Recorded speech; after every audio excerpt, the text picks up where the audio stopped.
So I do want to get you ready for a pretty gray, muggy start to the day. We have some showers around. We got to hang in there, though, because some fabulous weather is not too far off. What happens today is we could see a few late day storms, really a low end threat.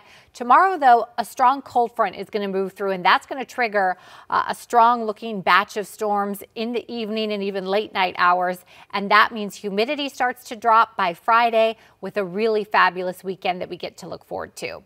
New polling numbers show Democrats seem to be happy with Vice President Kamala taking President Biden's place at the top of the presidential ticket. Amy Kawada breaking down these new numbers. Amy. Hey guys, well, according to the latest CBS News poll, Vice President Kamala Harris has been quickly building momentum among the Democratic base as she seeks to clinch her party's nomination. And results show out of just over 1,000 Democratic registered voters polled, 83% overwhelmingly approved Biden stepping aside, with many believing it will improve their chances of beating Donald Trump in November. Respondents also say the party should nominate the likely pick, Vice President Harris, by a similar margin.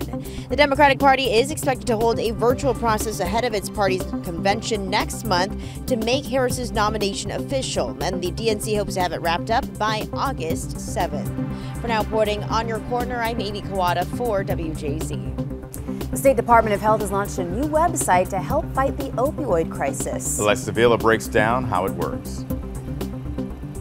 Yes, well, the new website has an interactive dashboard that will really show the opioid crisis and how it's impacting people right here in Maryland.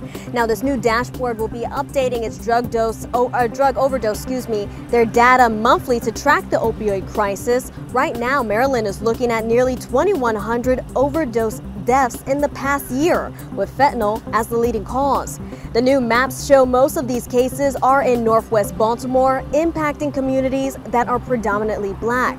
But the new tool will also highlight overdose deaths in the way it comes with trends where we're seeing a decline since 2020.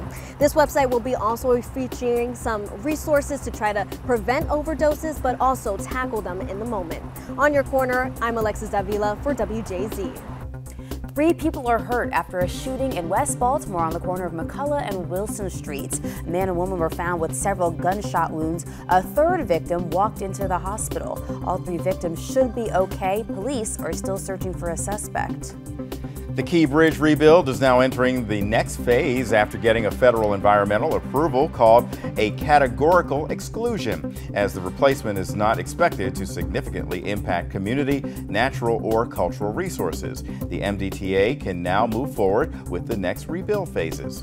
A new 46-page report from the city's Inspector General found poor working conditions at several DPW facilities across the city, including the Cherry Hill Sanitation Yard. The report details issues like air conditioners not working, sinks running only hot water, damaged equipment, and restricted access to needed supplies.